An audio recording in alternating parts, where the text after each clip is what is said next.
Keby som ťa náhodou podviedol, ostala by si so mnou? Či by som s tebou ostala? No jasné. Fakt? Samozrejme, že by som ostala. To je od teba pekné.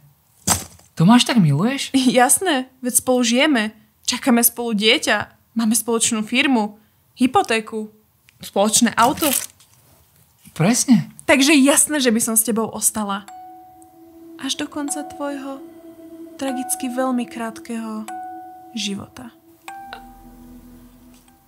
Až by si jedného dňa záhadne zmizol. Žiadny dôkaz. Žiadne stopy po noži, ktorým ťa podrežem v spánku.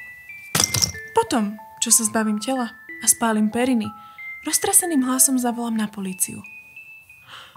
Pomoc! Môj priateľ je preč už 12 hodín. A ja neviem, čo mám robiť. Prestaň, desiš ma. A tým, že sme influenceri, o nás bude písať každé médium. Startup, Refresher, Topky, Markíza. A potom pôjdem do telky. Urobím pár rozhovorov, kde budem prosiť. Prosím, len sa mi vráť domov. Keď má niekto nejaké informácie, nech sa ozve. Kam pozeráš? A keď mi ľudia začnú hovoriť, že je čas posunúť sa ďalej, poviem nie!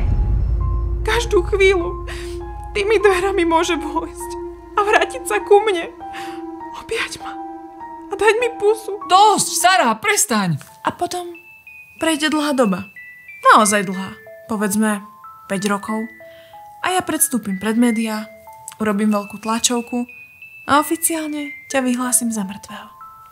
Predám tento byt a vyplatím si tvoju životnú poistku. Ale ja nemám životnú poistku. Máš. Podpísala som ju za teba pred rokom.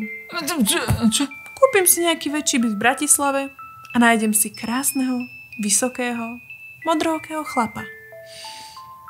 Verného. Nikdy by som ťa nepodviedol.